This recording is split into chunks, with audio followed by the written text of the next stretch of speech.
So good morning, good afternoon, everybody, and welcome to today's Range 4 webcast. Today we're going to be talking about enterprise scale DevOps assessments. I'm Helen Beal, and today I'm joined by Dr. Nicole Forsgren. So Nicole, would you like to say hello to everybody? Hello, everyone. I hope everyone's having a lovely day. I'm in Chicago right now. It's a rainy morning, so I hope you're having better weather this afternoon over in the UK.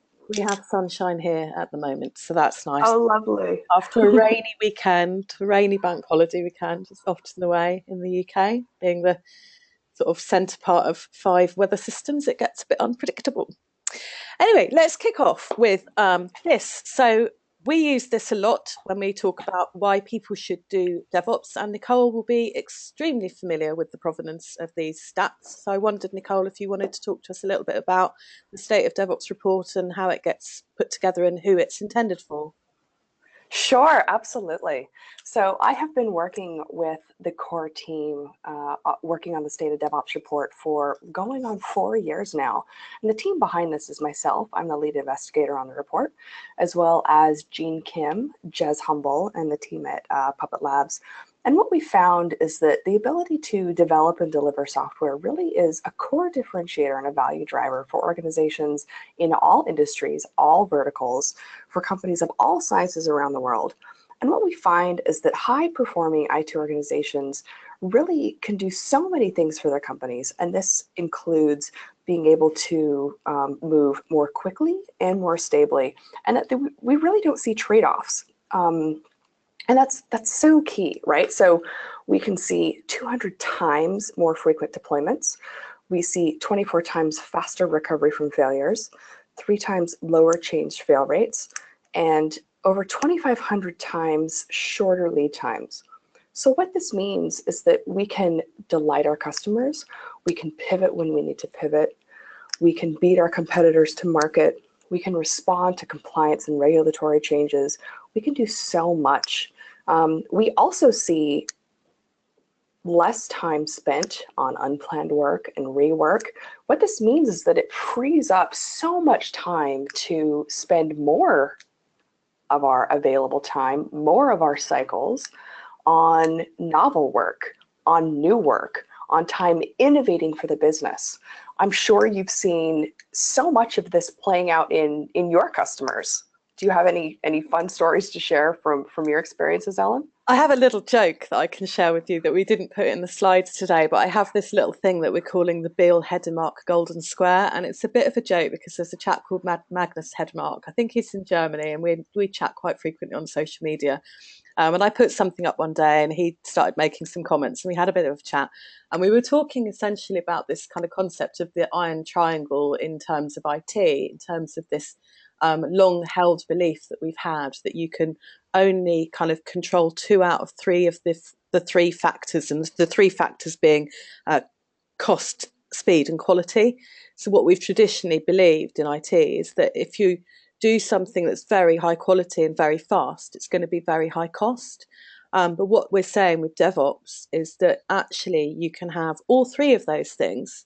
So you can do things now very low cost that are very high quality and a very high speed. And then it's the golden square because we added a 4th factor, which is happiness or delight, whichever term you prefer. So the kind of hug ops, human ops element of it. So yeah, this is the kind of bringing this all together. This is absolutely what we're seeing, is that we can have high quality delivered at high speed at relatively low cost, and the consequence of that is very happy people, so employees, but also very happy customers. So that innovation element you were just talking about, and I think you guys, you do touch on the productivity element of happy humans, I think, more and more in the State of DevOps reports as you produce them. Is that right?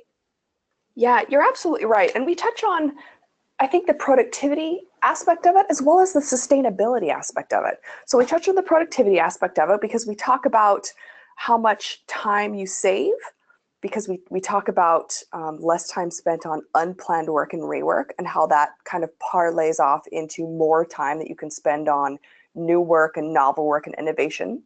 But we also touch on how your increased ability to, and your increased capabilities in technical work, technical processes like continuous delivery and your increased capabilities in lean process management and lean product management also contribute to the sustainability of your workforce and an increased capability and increased happiness of your workers. And what we actually see is that your increased technical processes do things like decrease burnout and decrease the deploy pain of your workers. So this is like really exciting findings because it makes the work life better, which is like really, really exciting. At DevOps Enterprise Summit, San Francisco, American Airlines got on stage and said, you can't keep throwing people at the problem because at some point you run out of people. Yeah, totally. So I just wanted to say that was kind of some areas in which we write business cases, and then this is another area that we look at helping people write business cases, which is kind of linked as well. This kind of all these productivity things. So I think it's interesting what you're saying about American Airlines, saying you can't just keep on throwing people at a problem, because traditionally as well in IT, we've often written business cases based on resource savings, and I think a few things have happened. One is that we did have quite a significant global recession, so a lot of organisations were very pared back anyway and being asked to do much more with less all of the time. And I think DevOps has also given us a better view on what a good culture looks like. So for IT professionals, we're in this kind of doubly exciting time from a kind of personal happiness at work perspective. One is IT has never been more important in the digital economy. So actually the significance of the work that we do and the actual real day-to-day business impacts of what we deliver has never been more significant. And then the other part of this is there is definitely an increasing concern over what cultures we create and what work feels like, what organisations feel like to work in. So those kind of elements have led us to not so frequently write business cases that are actually based on, well, if we automate this, we can get rid of so many people.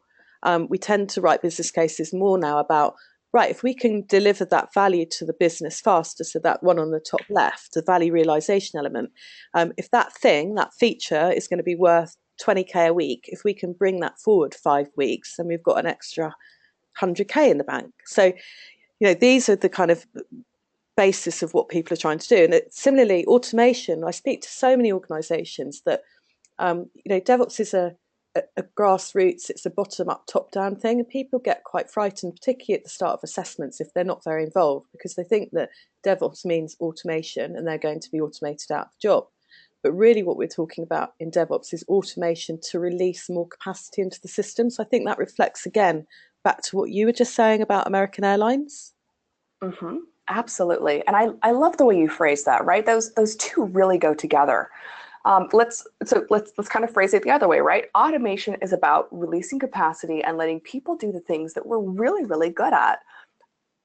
People are for solving problems.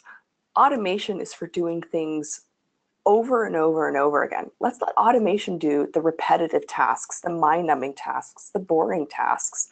Let's let automation take the things that people don't like doing and aren't particularly good at. And let's let our people do the interesting, novel, value-driven things and shift that into value creation, revenue generation. Let's shift that revenue generation forward into the cycle and avoid that cost of delay, right? I love how you said, what happens if we can realize that $100,000 of revenue a month sooner, a quarter sooner, 6 months earlier in our revenue cycle? What does that mean for our organization and for our business? That's huge. And so many organizations just don't think of it that way. No, they really don't. And a lot, I think, really miss out on this one. I'm going to pull out this one on the bottom middle right one, if that makes sense, the competitive risk one. It is a really disrupted landscape out there, isn't it? I mean, we work with a huge amount of insurance and bank organisations in the UK, and some of them have been around like 250 years. And people are coming through and eating their lunch, and it's really hard for them to move at the pace that these fintech disruptors, for example, are moving at. I imagine you see a lot of that with the organisations that you're working with as well. Oh, definitely, right? And so sometimes we'll even phrase this as cost of delay. How much do you lose by someone else beating you to market? Or how much do you lose by not going to market for a month, for 2 months, by 3 months, right? Get that MVP out there. Get those features out there. What happens if you wait? How much revenue do you lose? How much market share do you lose? How much mind share do you lose? So sometimes there's competitive risk, sometimes there's security risk, sometimes there's compliance risk. But that competitive risk really is, or at least should be, a driving factor. And then go back to those DevOps benefits, right? What happens if we cannot ship code fast enough? It's just an agility issue. It's the ability to ship code and pivot when we need to be able to pivot. So, one of my favorite examples here is Slack, the chat tool. So many of us are at least familiar with Slack and have heard of Slack. Did you know that Slack actually started out as a gaming platform? They wanted to be a game company, and they realized that it wasn't really working. And now Slack is omnipresent. If you don't use Slack, you've definitely heard of them. They're everywhere. I They're use doing them. everything. I don't know right? if you've been enjoying the series on Sky Atlantic, Silicon Valley. It's so I love good. Silicon There's a Valley. similar story going on in there. It's so brilliant. So yeah, being able It's to so great. pivot is so vital, isn't it? The last bit I really wanted to pull out on there was really about waste as well. We've built these organisations. I just mentioned one of the customers that we work with, hundreds of years old, and we build these systems, and we have all these humans doing these things, and we sometimes build a lot of waste into the work that we do, and that's something we really want to help people uncover. So Nicole and I are here today to talk specifically about assessments, so how to help people understand where they are. So one of the most effective ways of starting on any kind of journey is understanding where you currently are. So the assessment's really about kind of baselining your current state and giving you something measurable. So many of you on the call will be familiar with the CALMS. I'd call it an elevator acronym, so a way of very quickly explaining to people what DevOps is about. The M, of course, in CALMS is about measurement. So in the assessments, what we're really trying to do is get that baseline measurement of where people are. So at Range 4, we've been doing physical assessments for quite some time. It's a package of work. We spent a couple of days on site doing a vision workshop and briefing the interviewees, or I'm starting to learn to call them participants. We're very much proponents of continuous improvement at Range 4, and I became uncomfortable recently doing one of these assessments referring to the people as interviewees because, again, it kind of makes them feel a bit uncomfortable. They're not really being interviewed. We're trying to ask them to tell us everything that they can about how their organisation is operating in order for us to do our best job in terms of uncovering ways that they can improve. And we typically do about sort of 12, 45-minute conversations over a day and a half, and then we go away and we write a report, and then we come back and deliver it. But what we found as we've been working with larger and larger organisations is that our reach was obviously constrained by the amount of 45-minute interviews that we could perform. So we were delighted when we came across Nicole and the team and DORA, who enable us to just smash that constraint, basically. So, Nicole, I'm going to pass over to you at this point for you to tell us a bit more about how your assessment operates and how we can run them side by side. Sure, absolutely. So DORA offers an assessment that's based on the last 4 years of research that the team, the core team, myself, Jean, Kim, and Jez Humble, the research that we've done based on the State of DevOps reports.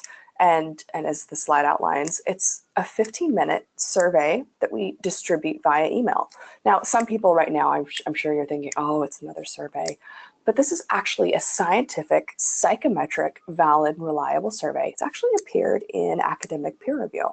So all we ask is for a minimum of about 50 respondents per business unit. And we send it out to everyone in the organization. We can analyze and we can roll up reports by team. So each team can get their own assessment. We measure key outcomes, key capabilities. And the key here is that we know through all of our research which capabilities drive improvement in the key outcomes, where these outcomes have been shown to drive profitability, productivity, and market share. And these capabilities are really key. And again, like you mentioned, CALMS, it's this fantastic. I love that acronym. I haven't heard elevator acronym. I'm going to use that from now on. This is fantastic. But it really follows kind of those key outcomes, right, of cultural, automation, measurement, and process, right? So These are the ones that we have, all of our research has shown really drive improvement from a statistical point of view. And the benefit of our assessment model is that because it's been based on all of these years of research, and because we have this fantastic data set over the last several years, what we can do is we can measure you. We can also benchmark you against the industry, and then we can help you prioritize your core improvement efforts to help you really accelerate your journey. So I think this slide summarizes that as again. So the first step is to gain this really deep understanding of the metrics of the current state, compare these capabilities and understand the best practices across the enterprise and compared to other enterprises in your industry or cross industry. And then, as you just said, really help prioritize which are the ones, if we're going to use the language of the theory of constraint, which are the top constraints, which is that one that we need to tackle first and then next. And then we need to remove these constraints to make these improvements. And then this reassessment's really key. A lot of people forget the reassessment bit. They kind of do an assessment and then they kind of make some changes, but forget to really measure the improvement. But using these data-driven tools really allows us to recalibrate regularly. Absolutely, because and that's important because it lets you do a few things, right? It lets you see how you're progressing, see where you've gone, and really see the value of your investments, and baseline and benchmark, see where you've gone, see where you've come. And you know what else I'm really excited about is I love the partnership here because it lets you kind of combine the two, the virtual and the physical assessment, to really get a really in-depth view of the context of the environment, and see how the two really kind of pair and partner together. I love that too, because we get so much narrative and emotion, if you like, from the chats that we have with the participants. So we call them conversations. So these 45 minutes, and the first thing that you do is get them to talk us through some cultural questions. And it starts off quite basic about how they feel about work and change and failure. But then we get much more in depth as to how things operate from kind of a team flexibility point of view, how management are operating, what politics looks like, how ideas are received and acted upon. And then we have a good old chat. We wanted to share some content today with the people on the webcast. So this is one of the maturity matrices that we use when we're doing the assessment. So all the time while we're having the conversations with people, we're trying to think of these kind of work streams within the SDLC or within the software development lifecycle.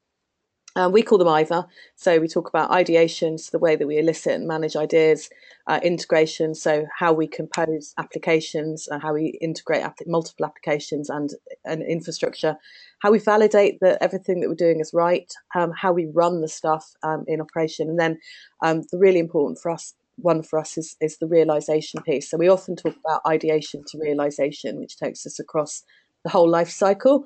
Damon Edwards talks about a heart to ka-ching. It's the same sort of thing. So what we were talking about earlier is having an eye on what effort goes into making a new feature go live and the actual value that it's delivering real time to the users, to the customer. So we have these 5 levels. I used to refer to level 5 as Nirvana, but I've recently chosen to change that to Utopia. Because Nirvana didn't quite explain what we were talking about.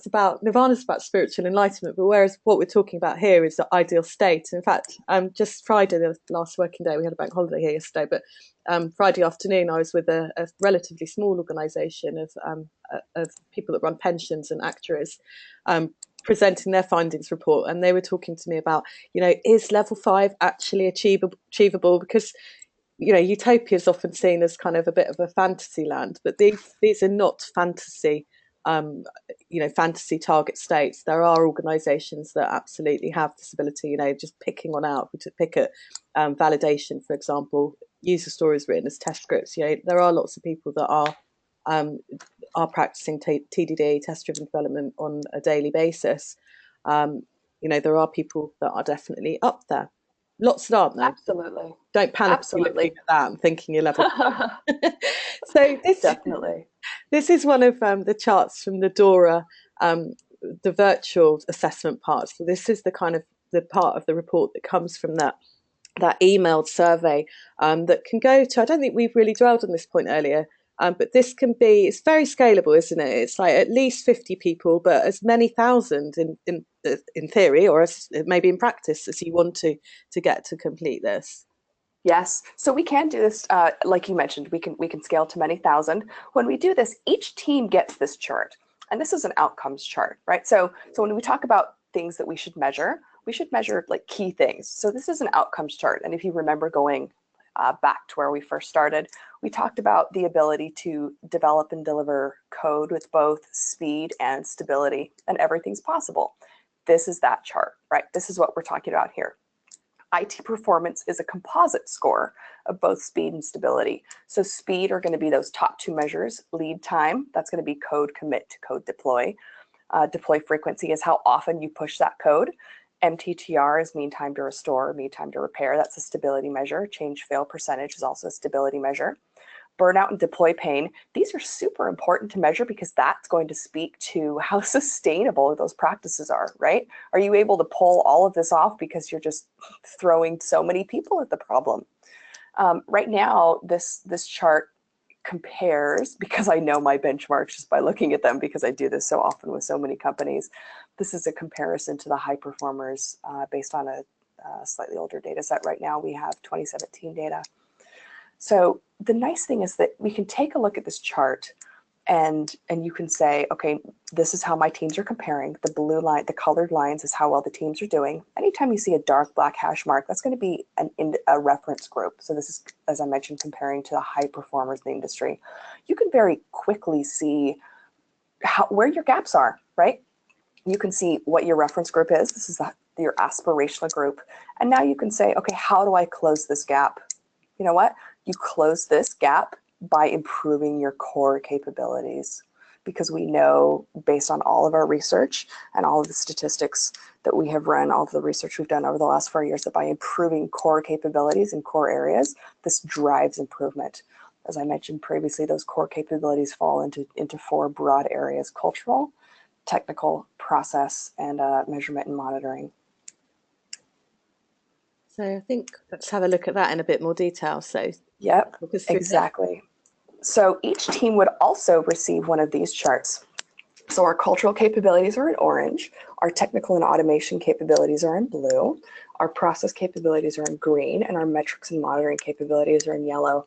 Now, the nice thing is that we are continually updating and iterating and growing this chart. So based on the 2017 study, for example, we have additional technical capabilities based on architecture. So we've included 2 additional measures of architecture.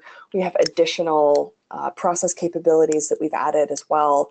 So the nice thing about the DORA assessment is it's very holistic, right? So you'll notice that we have cultural capabilities, we have technical capabilities. Now, any one of these, improving any one of these will drive improvement in your ability to develop and deliver code, right? So if anyone were to take a look at that previous chart and say, I want to make code ship faster, I want to make my code stability better, how do I do that? You improve something here. Now, this example here includes benchmarks against other teams in your company.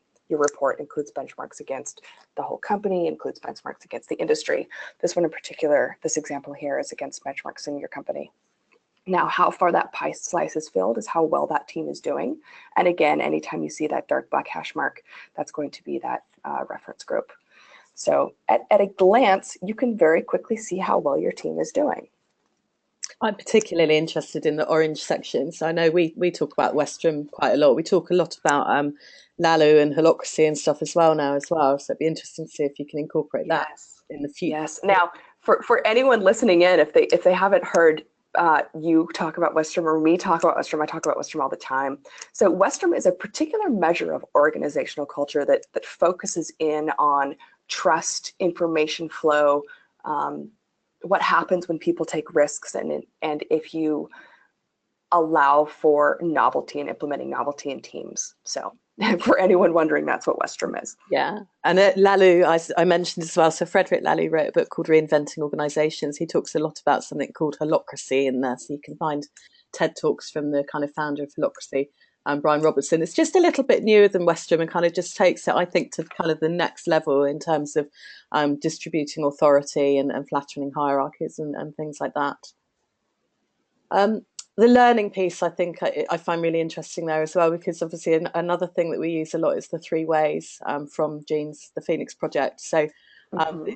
the experimentation and learning one, it's like, for me, it's a really big signifier of maturity. It's like people that are immature just don't have any space to do experimentation and learning. And then the next level is people try and make the space, but they rarely use it. But culturally, if people really do have the ability to kind of build in that Google 20% or however they want to do it, but the ability to allow their staff to take space to experiment and learn as part of their daily job is really key.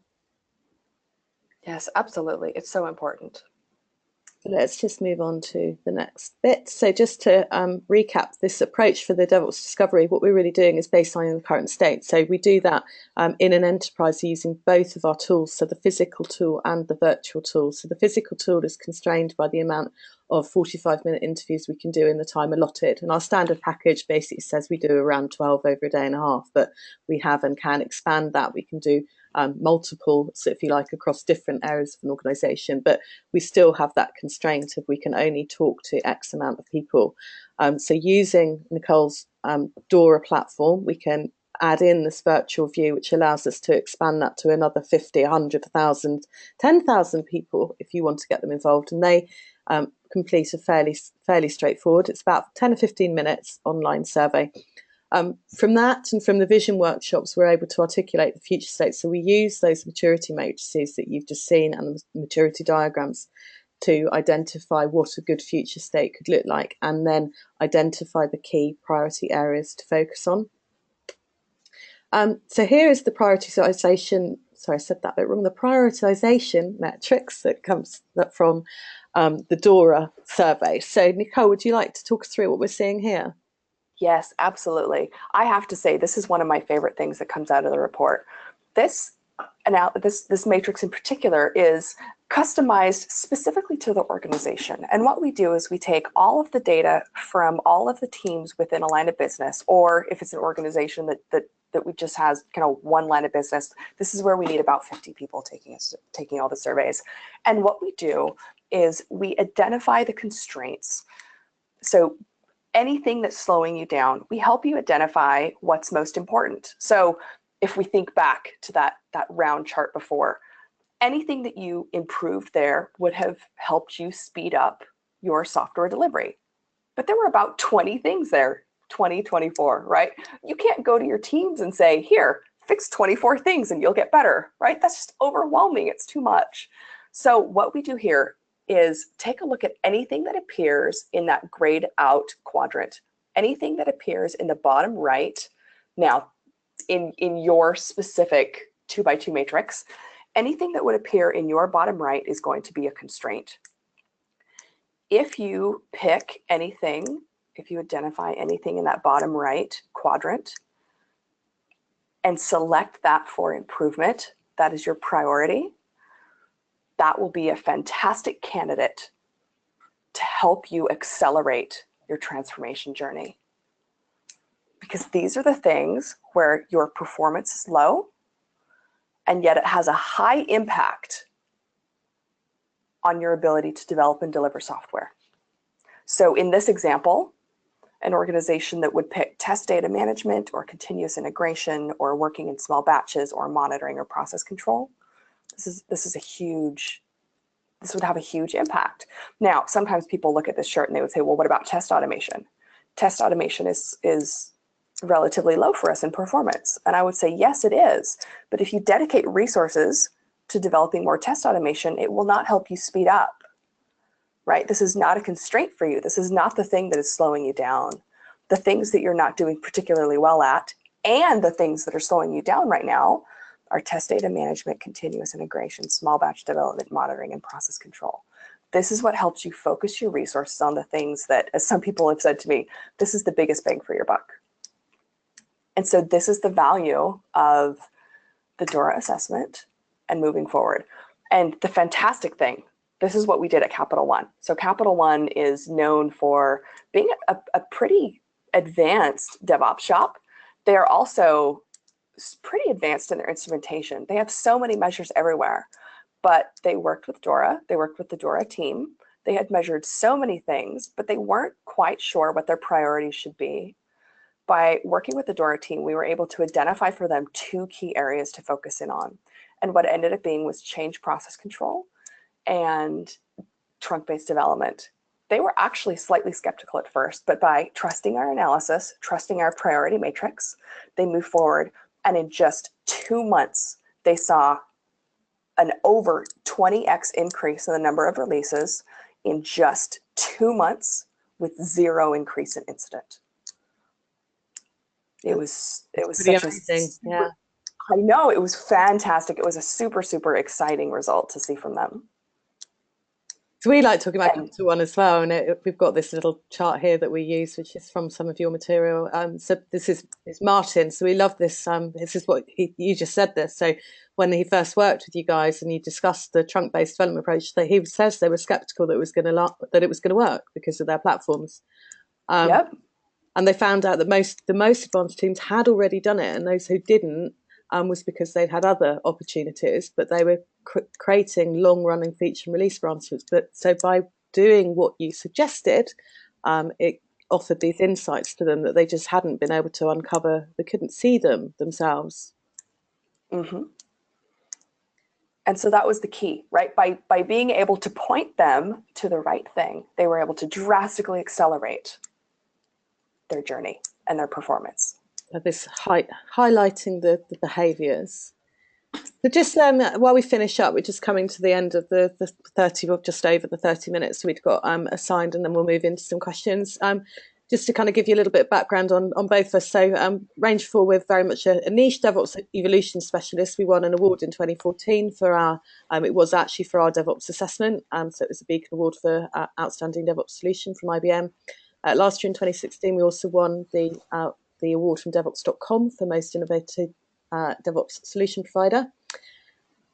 We are a Board of Regents member and registered education partner at the DevOps Institute, and we also co-designed the Phoenix project game with GamingWorks, which is based on Gene's book and licensed from IT Revolution.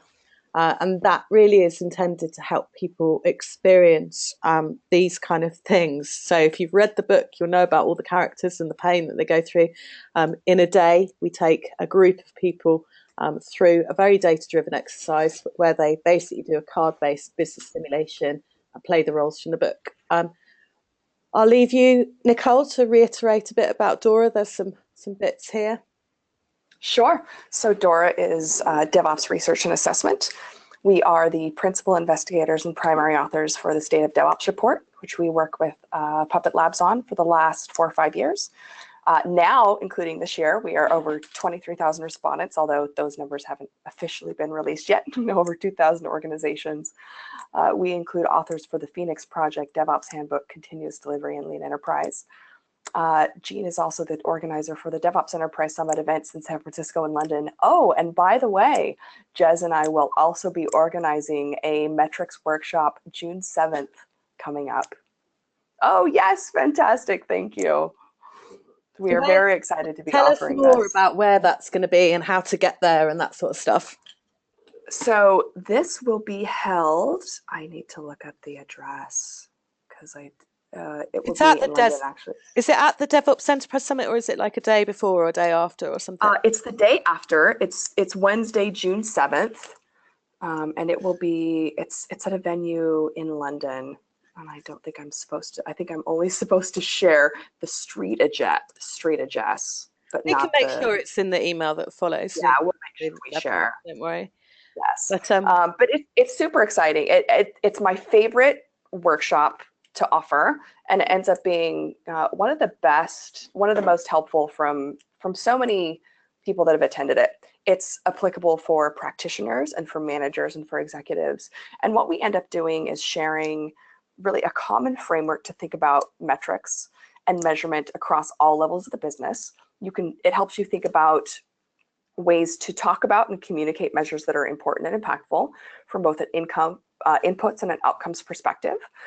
We will also be sharing data and an assessment, at least from an individual level, so that everyone can kind of do a brief experience of what the DORA assessment is like, what an outcome looks like. So you can be really thinking about what your own DevOps capabilities look like, what they like, what key value drivers should be looking like, what types of things you should be thinking about, how to talk about a metrics-driven approach in your own organization, and how you could be thinking about it from both an upstream and a downstream approach. Fabulous. Well, we're looking forward to that. We're hoping to be at the workshop. We do have a discount code, which Nicole's kindly given us, so that will be in the email that follows up this webcast.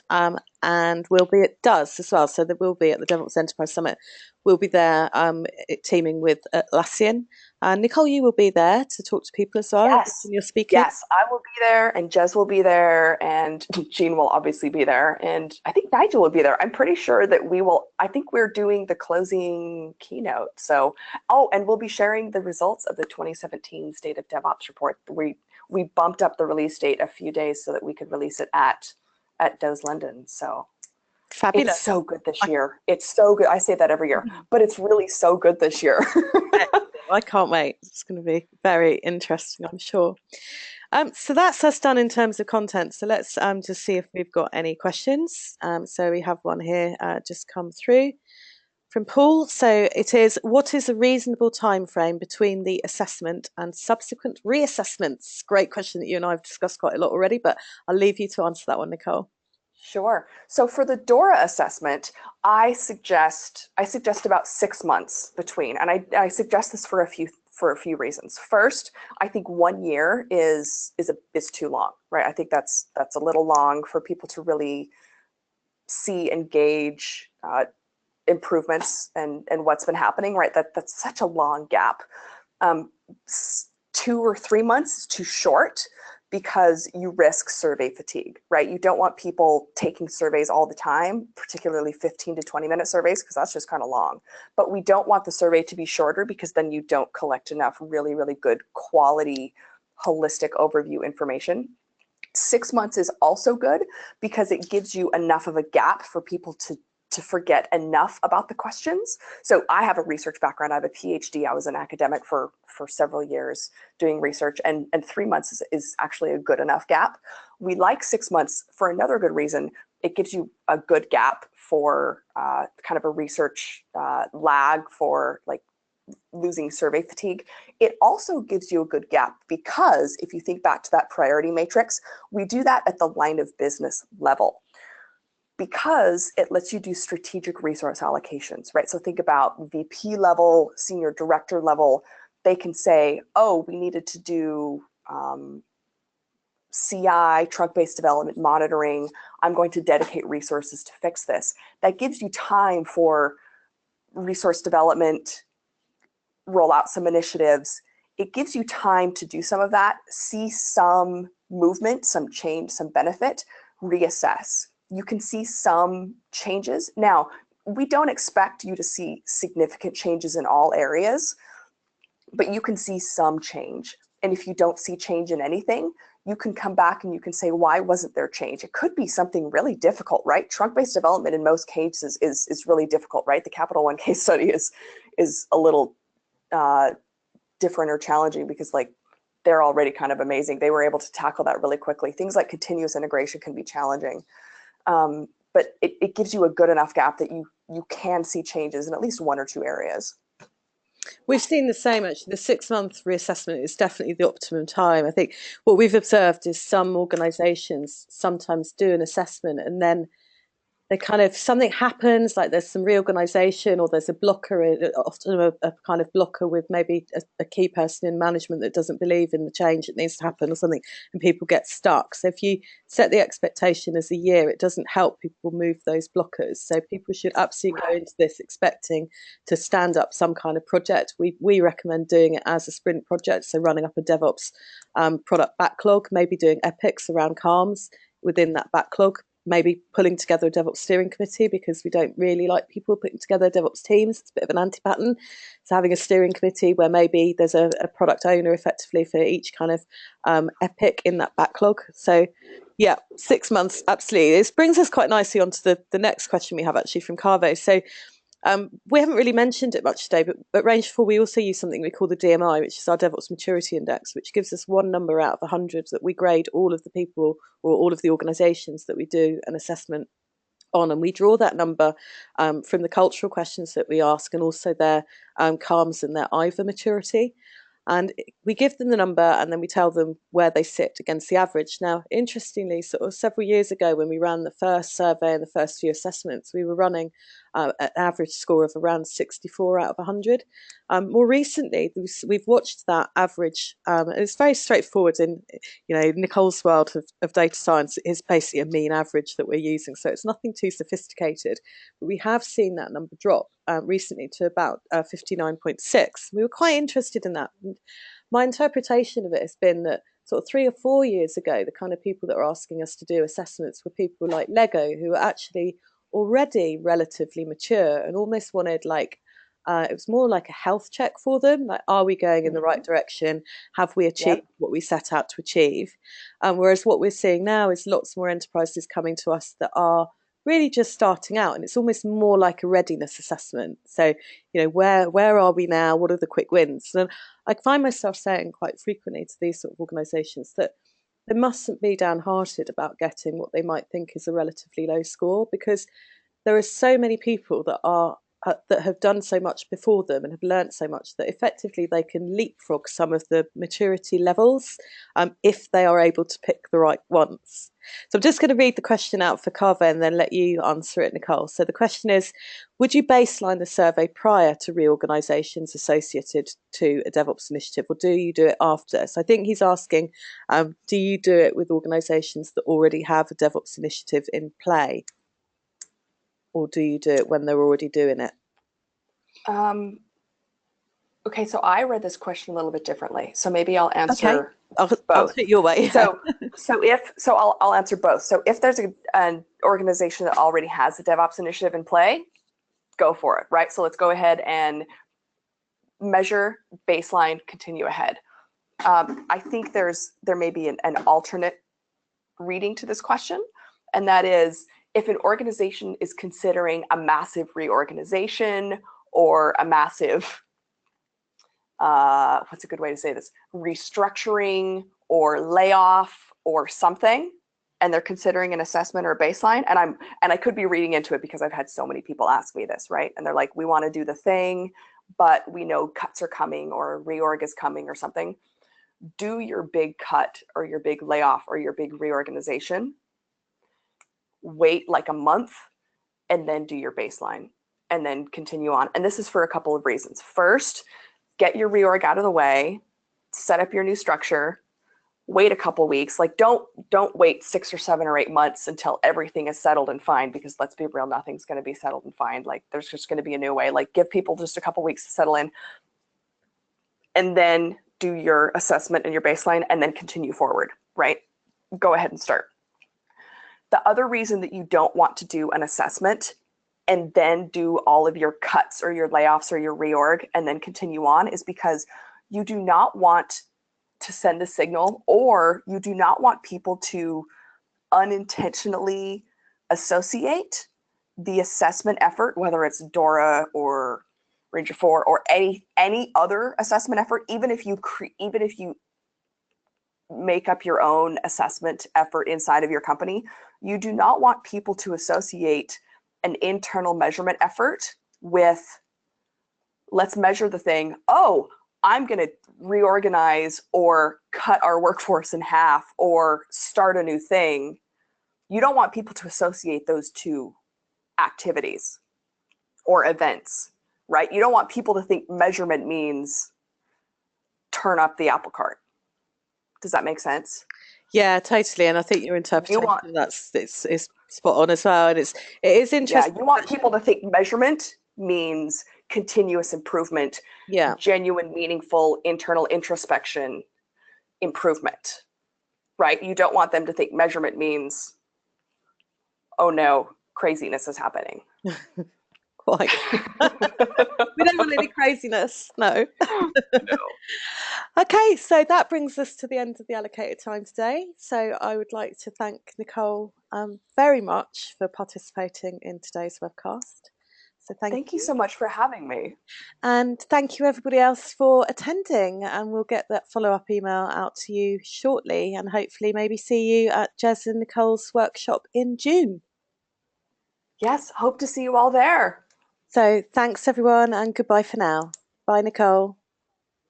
Bye. Bye.